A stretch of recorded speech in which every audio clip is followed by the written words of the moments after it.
Hey guys, welcome to the series of Law with Monica. Today I'm going to start a chapter of law of CA intern, corporate law of the chapter is dividend. So basically dividend में हमको 6 sections पढ़ने हैं. तो सबसे पहले हम चालू करते हैं डेफिनेशन वाले सेक्शन से.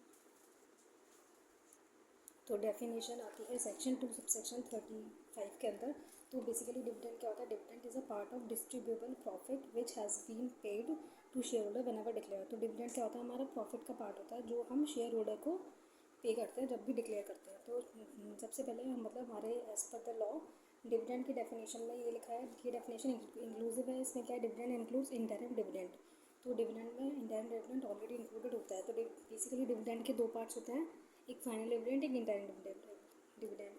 तो फाइनल डिविडेंड जो डिविडेंड होता है जो AGM at the end of the AGM, तो फाइनेंशियल ईयर एंड होने पर जो एजीएम होती है उस पर जो डिविडेंड डिक्लेयर किया जाता है वो होता है फाइनल डिविडेंड. और जो डिविडेंड दो एजीएम्स के बीच में होता है, फाइनेंशियल ईयर है उसमें दो एजीएम्स होते हैं, उनके बीच में जो डिविडेंड डिक्लेयर करते हैं उसको इंटरिम डिविडेंड बोलते हैं.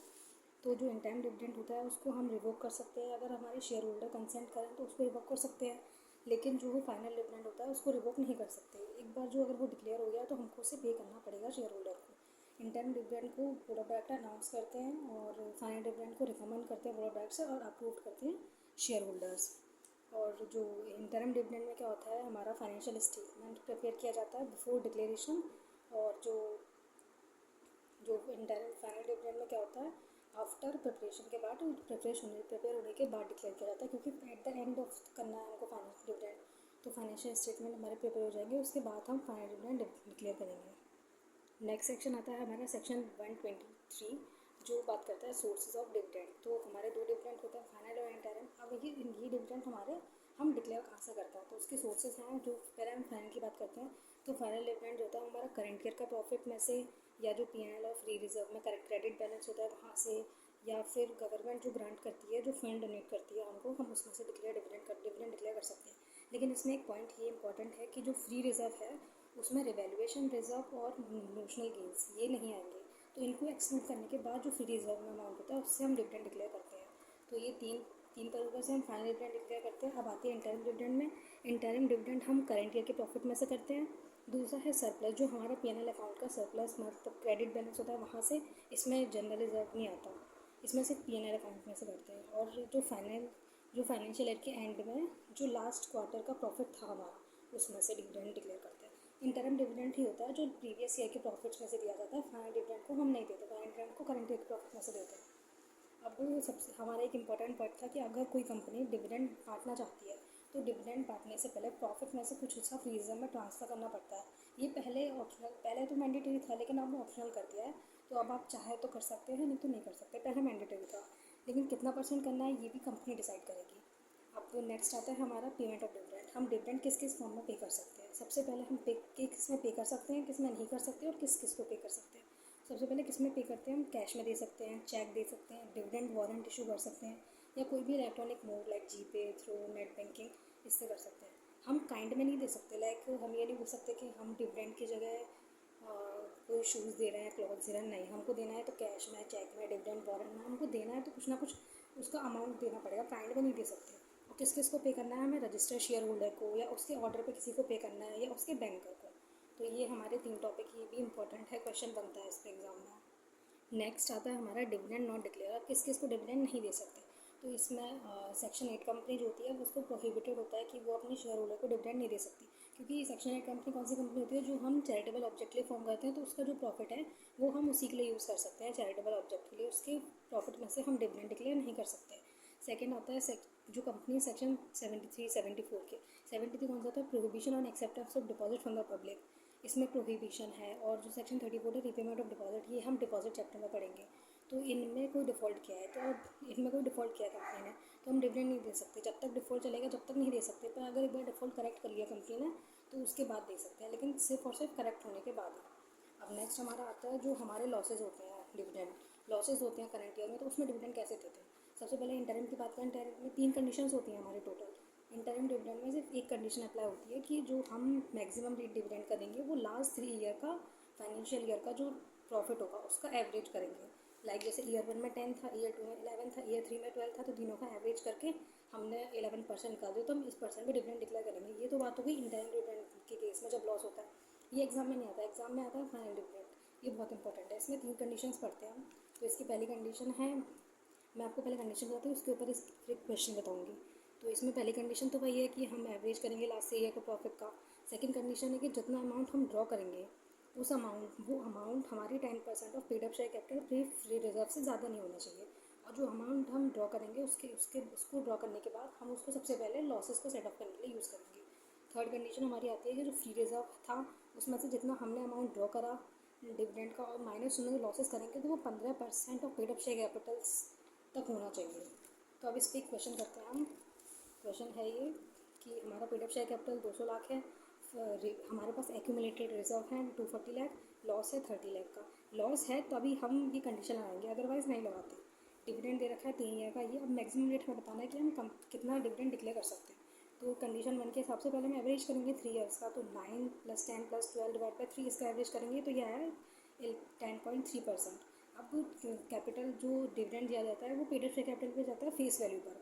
तो पेड अप शेयर कैपिटल की फेस वैल्यू क्या है 200 लाख, तो 200 लाख का 10.3% करेंगे तो इतने लाख का हमें डिविडेंड डिक्लेयर करना है। अब सेकंड कंडीशन हमने क्या पढ़ी थी कि 10% of paid up share capital तक डिविडेंड होना चाहिए। तो 10% of paid up share capital फिर फ्री रिजर्व कितना आता है हमारा 44 लाख। अब इसमें से सबसे पहले हम लॉस निकालेंगे तो 14 लाख हमारा अमाउंट होगा, मतलब हम 14 लाख तक डिविडेंड दे सकते हैं, 14 लाख से ज़्यादा का डिविडेंड नहीं दे सकते। अब थर्ड कंडीशन हमारी आती है कि एक्यूमुलेटेड जितनी भी हमारे रिजर्व हैं उसमें से जितना हमने डिविडेंड का अमाउंट निकाला है वो 15% of paid up share capital से ज़्यादा होना चाहिए। तो हमारा एक्यूमुलेटेड रिजर्व थे 240 लाख के, उसमें से हमने डिविडेंड डिक्लेयर किया है 14 लाख का, हमारा अमाउंट आया 226। अब 15% of paid up share capital कितना होगा 30 लाख, तो 30 लाख से ज़्यादा है तो हम डिविडेंड डिक्लेयर कर सकते हैं। तो हमारी तीनों कंस्टिट्यूशन सेटिस्फाई होगी तो कंपनी डिविडेंड डिक्लेयर करेगी 14 लाख का, क्योंकि रेस्ट्रिक्शन हमारा 14 लाख तक था। अब 14 लाख पे हम परसेंट निकालना चाहें तो 14 लाख का डिविडेंड है, 200 लाख की पेड अप शेयर कैपिटल है, तो हमारा परसेंट क्या है 7%। तो कंपनी जो है वो 7% डिविडेंड डिक्लेयर कर सकती है। तो ये था कि जब कंपनी में लॉसेज होते हैं तो हम कैसे डिविडेंड डिक्लेयर करेंगे। हमने सेक्शन 123 कवर कर लिया सोर्सेज ऑफ डिविडेंड का। अब आता है नेक्स्ट सेक्शन 124 जो हमारे बात करता है अनपेड डिविडेंड का। तो इसमें मैंने एक ये चार्ट बनाया है तो इसके थ्रू मैं आपको समझाती हूँ। तो सबसे पहले इसमें क्या था कि हम डिविडेंड डिक्लेयर करेंगे। डिविडेंड डिक्लेयर करने के 30 डेज़ के अंदर हमें उसको पे करना होता है शेयर होल्डर को। अगर हमने पे नहीं किया 30 डेज़ के अंदर पहले तो पे करेंगे, और 5 डेज़ ये टॉपिक और है बीच में, ये कॉन्सेप्ट और है कि 5 डेज़ के अंदर हमको उसको सेपरेट बैंक अकाउंट में ट्रांसफ़र करना होता है, और उसके बाद हमें 30 डेज़ के अंदर जो है वो पे करना होता है। अगर हमने पे नहीं किया तो फिर हम उसको नेक्स्ट 7 डेज़ के अंदर अनपेड डिविडेंड अकाउंट में ट्रांसफ़र करेंगे। अगर कंपनी फेल हो जाती है अनपेड डिविडेंड अकाउंट में ट्रांसफ़र करने के लिए तो कंपनी को 12% इंटरेस्ट का पेनल्टी लगेगी, उसको 12% इंटरेस्ट देना पड़ेगा। अब पे करने के बाद अगर पे नहीं किया तो पे करने के नेक्स्ट 7 डेज़ के बाद नेक्स्ट 90 डेज़ में हमको एक स्टेटमेंट प्रिपेयर करना होता है जिसमें हम कंपनी का प्लेस बताएंगे, कंपनी की वेबसाइट पे उसको अपलोड करेंगे, या फिर सीजी ने जो वेबसाइट अप्रूव किया उस पर जितने भी हम स्टेटमेंट बनाते हैं उसको हमें अपलोड करना है 90 डेज़ के अंदर। अब जहाँ से हमने डिविडेंड पे नहीं किया था वहाँ से 7 डेज़ के बाद 7 ईयर्स तक हम जो है वो उस अमाउंट को ट्रांसफ़र करेंगे IEPF अकाउंट होता है investor education and protection fund में ट्रांसफ़र करेंगे। डिविडेंड प्लस इंटरेस्ट दोनों अमाउंट को ट्रांसफ़र करेंगे और कंपनी सबमिट करेगी इसको IPFA मतलब investment education protection fund authority को। ये एक अथॉरिटी होती है जो CG बनाती है IPF को मैनेज करने के लिए। IPF फिर कंपनी को एक रिसिप्ट इशू करेगी। तो ये हमारा था अनपेड डिविडेंड का। अब एक और बात बताती हूँ मैं आपको कि इसमें क्या है, बेसिकली डिविडेंड डिक्लेयर करने की 30 डेज़ के अंदर हमको कंपनी को पे करना होता है। अगर हमने पे नहीं किया 30 डेज़ में तो हमको क्या नेक्स्ट 7 डेज़ के अंदर उसको अनपेड डिविडेंड अकाउंट में ट्रांसफ़र करना है। अगर कंपनी ट्रांसफ़र नहीं करती है तो उसको 12% इंटरेस्ट लगेगी। नेक्स्ट 7 डेज़ के बाद ट्रांसफ़र करने के बाद उसको नेक्स्ट 90 डेज़ में एक स्टेटमेंट प्रिपेयर करनी होती है जो कंपनी की वेबसाइट पर अप्रूव होगी। उसके फिर नेक्स्ट 7 ईयर्स के बाद उसको IPF अकाउंट में ट्रांसफ़र करना होता है। जो IPF या अथॉरिटी होती है उसको सबमिट करना होता है, वो फिर हमको एक रिसिप्ट इशू करती है। हमने सेक्शन 124 पढ़ा था अनपेड डिविडेंड अकाउंट का। अब हम उस सेक्शन को अगर आप कंप्लाई नहीं कर पाते तो हमको कुछ पनिशमेंट देखनी पड़ेंगी। कंपनी को पेनल्टी होगी 1 लाख का और 500 per day after first day से। उसके बाद ऑफिसर इन डिफ़ॉल्ट अगर कोई है तो उसको 25,000 एंड 100 रुपीज़ पर डे, और मैक्सिमम पेनल्टीज होती है वो 10 लाख तक होती है कंपनी के केस में, और ऑफिसर डिफ़ॉल्ट के केस में 2 लाख तक होती है। अब नेक्स्ट आता है सेक्शन हमारा 125 बात करता है IEPF investor education and protection fund. अब इसमें हम दो कॉन्सेप्ट पढ़ेंगे तो कि हम पैसा हमारा आईपीएफ में आता कहाँ से है और जाता कहाँ का है। सबसे पहले हम बात करेंगे कि हम यूटिलाइजेशन मतलब पैसा हम कहाँ कहाँ यूज़ करते हैं आईपीएफ में से। सबसे पहले हम रिफंड करते हैं अनक्लेम डिविडेंड को, mature deposit, mature debentures, application money जो ड्यू थी रिफंड के लिए, या इन सब पे जो इंटरेस्ट लगता है, तो इसमें हमारा पैसा यूटिलाइज होता है। सेकंड, हम प्रमोशन करते हैं इन्वेस्टर एजुकेशन अवेयरनेस और प्रोटेक्शन का प्रमोशन करेंगे तो उसमें हमारा पैसा यूज़ होता है। थर्ड, डिस्ट्रीब्यूशन करते हैं कोई भी डिसगॉर्ज अमाउंट होती है आम एप्लीकेंट्स को, तो उसमें पैसा जाता है। फोर्थ है रिम्बर्समेंट करेंगे कोई भी लीगल एक्सपेंसेस का, जो भी ट्रिब्यूनल के केसेस में जो कोई भी केस चल रहा है ट्रिब्यूनल में वो उसकी, या फिर कोई भी अदर वर्क जो हमें स्पेसिफाई किया है रूल्स में। तो ये हमारे 5 पॉइंट्स हैं जिसमें हमारा आईपीएफ का पैसा यूटिलाइज होता है। अभी हमने पढ़ा था कि हमारा पैसा यूटिलाइज कहाँ होता है आईपीएफ में से। अब हम पढ़ेंगे कि हमें आईपीएफ में पैसा क्रेडिट कहाँ कहाँ से होता है, मतलब कहाँ कहाँ से हमारा पैसा आता है। सबसे पहले हमें ग्रांट्स मिलती हैं सीजी से, डोनेशंस मिलते हैं सेंट्रल गवर्नमेंट, स्टेट गवर्नमेंट या कंपनी से या कोई भी इंस्टीट्यूशन है। हमारे डिपॉजिट्स मैच्योर होते हैं, डिबेंचर्स मैच्योर होते हैं, एप्लीकेशन मनी ड्यू रिफंड हो जाती है, इंटरेस्ट डिपॉजिट डिबेंचर्स पे या फिर रिडेम्पशन हो जाता है प्रेफरेंस शेयर्स का। अमाउंट लाएंगे इन अनपेड डिविडेंड अकाउंट, हमें अमाउंट जो अनपेड डिविडेंड अकाउंट में मिला है वो रिन्यू हो जाता है। अमाउंट रिसीव हो जाता है डिसगॉर्जमेंट से, अमाउंट रिसीव होता है sale of proceed of fractional shares, हमारे फ्रैक्शनल शेयर्स होते हैं उनसे हमें सेल करने पे जो पैसा मिलता है, या कोई भी जो अमाउंट जो प्रेस्क्राइब है। तो ये 11 केसेस में हमें जो है आईपीएफ में अमाउंट क्रेडिट होता है। अब कुछ अदर पॉइंट्स हैं जो हमें आईपीएफ का पढ़ना है। तो आईपीएफ जो होता है वो सेंट्रल गवर्नमेंट के थ्रू बनाया जाता है। आईपीएफ को मैनेज करने के लिए सेंट्रल गवर्नमेंट ने एक अथॉरिटी बनाई है जिसको बोलते हैं investor education protection fund authority. अब इसमें हम कि आईपीएफ में कौन कौन होता है, एक चेयरपर्सन होता है जो सेक्रेटरी होता है एमसीए का, एक्स ऑफिसो मतलब वो खुद ब खुद होता है। उसके बाद उसके अलावा चेयरपर्सन के अलावा 6 मेंबर्स होते हैं, मैक्सिमम 7 हो सकते हैं चेयरपर्सन को बुला के। तो टोटल इसमें 7 पर्सन होते हैं मैक्सिमम। एक होता है चेयरपर्सन और 6 मेंबर्स अदर होते हैं। एक होता है CEO governor of authority. Next point है आईपीएफ अथॉरिटी की जो ड्यूटी होती है वो ये होती है कि आईपीएफ के बुक्स और अकाउंट्स को बनाने की और उसको सीएजी के पास सबमिट करने की। सीएजी होता है controller and auditor general of India जो बुक्स को ऑडिट करता है। अब आईपीएफ क्या करता है कि सीएनएजी को बुक्स ऑफ एनुअल रिपोर्ट देगा जिसमें ऑडिट रिपोर्ट और एनुअल अकाउंट्स की जो भी रिपोर्ट्स होंगी वो होंगी, और उसको वो सीजी आईपीएफ अथॉरिटी जो होती है वो सीएजी को देती है, सीएजी फिर सीजी को देता है। अब सीजी क्या करता है, ये एनुअल रिपोर्ट और ऑडिट रिपोर्ट को वेरीफाई करेगा। वेरीफाई करने के बाद वो ईच हाउस ऑफ पार्लियामेंट में भेजता है, राज्यसभा लोकसभा दोनों में। तो सबसे पहले आईपीएफ अथॉरिटी जो होती है वो सीएनएजी को देगी, controller and auditor of general of India, and वो जो होता है वो सेंट्रल गवर्नमेंट को देता है। फिर सेंट्रल गवर्नमेंट उसको अप्रूव करने के बाद ईच हाउस ऑफ पार्लियामेंट में भेजती है। अब नेक्स्ट सेक्शन हम पढ़ते हैं 126 है हमारा right to dividend, right shares, bonus shares to be held in abeyance pending registration of transfer of shares. ये थोड़ा अजीब सेक्शन है पर हमें एग्जाम पॉइंट ऑफ व्यू से पढ़ना पड़ेगा। इसमें क्या होता है कि where any transfer instrument of the shares delivered to company for the registration such transfer not registered by the company.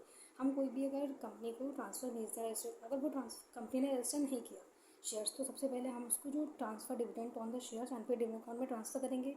Company ने शेयर्स रजिस्टर नहीं किए तो जो अनरजिस्टर्ड शेयर्स होते हैं उसको हम अनपेड डिविडेंड अकाउंट में ट्रांसफर करते हैं।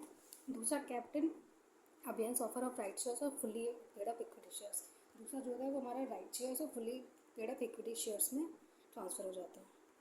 नेक्स्ट सेक्शन है हमारा वेरी इंपॉर्टेंट सेक्शन है 127, पनिशमेंट फॉर फेलर ऑफ पे ऑफ डिविडेंड। अगर हम डिविडेंड पे नहीं कर पाते तो हमें क्या क्या पनिशमेंट होती है। सबसे पहले when the dividend has declare but not paid और warrant has not been posted to the share holder. हमने डिविडेंड डिक्लेयर करा पर हमने पेड नहीं किया या पोस्ट वारंट नहीं हुआ 30 डेज़ के अंदर, तो हमें क्या क्या 30 डेज़ का टाइम होता है हमारे पास। 30 डेज़ के अंदर हमने नहीं किया तो हमें क्या पनिशमेंट होगी। डायरेक्टर को जो होगी वो इम्प्रिजमेंट होगी 2 ईयर्स की। कंपनी केस में इम्प्रिजमेंट नहीं होती है। और डायरेक्टर को फाइन लगेगा 1000 पर डे का जब तक डिफ़ॉल्ट उसका कंटिन्यू होगा, और कंपनी को 18% की इंटरेस्ट मिलेगा। अब हमने पेनल्टी एक और पढ़ी थी सेक्शन 124 में, और यहाँ पे भी है, तो ये थोड़ा अलग अलग पेनल्टीज़ हैं। अब सेक्शन 124 का एग्जाम्पशंस होता है कि ये पेनल्टी किस किस को नहीं लगेगी। तो dividend could not be paid by the reason of the operation. तो कोई भी ट्रिब्यूनल ने ऑर्डर दिया था, इनकम टैक्स का नोटिस आया था, उस नोटिस के थ्रू हम पे नहीं कर पाए डिविडेंड, तो उस केस में हमें पेनल्टी नहीं लगेगी क्योंकि हमारे पास रीज़न है कि हमें लॉ के थ्रू हम पे नहीं कर पाए थे। और दूसरा, कोई डिस्प्यूट चल रहा था हमारा राइट टू रिसीव डिविडेंड को लेकर, कोई डिस्प्यूट चल रहा था, लाइक डिविडेंड किसको मिलेगा, कोई किसी की डेथ हो जाती है उसके बाद किसको मिलेगा, तो उसके ऊपर डिस्प्यूट चल रहा है, तो उस केसेस में हम डिविडेंड डिस्ट्रीब्यूट नहीं कर पाते, तो उसमें हमें पेनल्टी नहीं लगेगी। थर्ड केस है हमारा कि शेयर होल्डर ने डायरेक्शन दिया था कंपनी को पेमेंट के थ्रू में, और वो डायरेक्शन जो था वो कंप्लाई नहीं हुआ, तो अगर हमने उसको कम्युनिकेट कर दिया तो उसमें पेनल्टी नहीं लगेगी, पर हम उसको कम्युनिकेट नहीं कर पाए तो उस केस में हमको पेनल्टी देनी पड़ेगी। अब company dividend has adjusted against any sum due from the share holder to the company, मतलब कॉल्स एंड एरियर्स हैं, किसी थ्रू एडजस्ट हो गया हमारा डिविडेंड का अमाउंट, तो उस केस में पेनल्टी नहीं लगेगी क्योंकि हम डिविडेंड पे नहीं कर पाएंगे क्योंकि हमारा ऑलरेडी एडजस्ट हो चुका है। या any other reason which has not been due to default on the part of the company, जो कंपनी की गलती नहीं थी, मतलब किसी बैंक ने पे करना था या उसका सर्वर डाउन हो गया था या नहीं पे कर पाया, तो वो कंपनी का डिफॉल्ट नहीं था, तो उस केस में कंपनी को पेनल्टी नहीं लगेगी। अब नेक्स्ट आता है हमारे निधि कंपनी का कॉन्सेप्ट। निधि कंपनी में क्या था कि इसके ऊपर सेक्शन 124 नहीं लगेगा अगर डिविडेंड मेंबर्स को 100 रुपये या उससे कम पे किया है, या इस बात को लोकल न्यूज़ या हमको डिविडेंड निधि कंपनी ने 100 रुपये उससे कम पे किया है तो पेनल्टी नहीं लगेगी, 100 से 110 का भी दिया तो पेनल्टी लगेगी। पहली बात तो उसको 100 या 100 से कम का पे करना है। दूसरा, उसको जो ये डिविडेंड पे करा है उसने उसको लोकल न्यूज़पेपर में अपनी लोकल लैंग्वेज में अनाउंस करना है, और ये अनाउंसमेंट ऑफिस के बाहर नोटिस बोर्ड पर डिस्प्ले पर लगानी है, और वो भी 3 महीने तक। अगर निधि कंपनी ने ये फॉलो किया है तो उसको ये एग्जाम्पशन नहीं लगेंगे। अगर उसने इसमें से कोई भी वॉल्यूशन किया तो उसको सेक्शन 127 लगेगा। तो यहाँ हमारा ये डिविडेंड चैप्टर कंप्लीट होता है। तो अगर आपको किसी कुछ भी डाउट है तो आप मेरे को कमेंट कर सकते हैं। अगर आपको ये नोट्स चाहिए तो आप मेरे को कमेंट करके बताइए, मैं ये नोट्स आपको प्रोवाइड कर दूँगी। तो ये था हमारे डिविडेंड का चैप्टर। Thank you.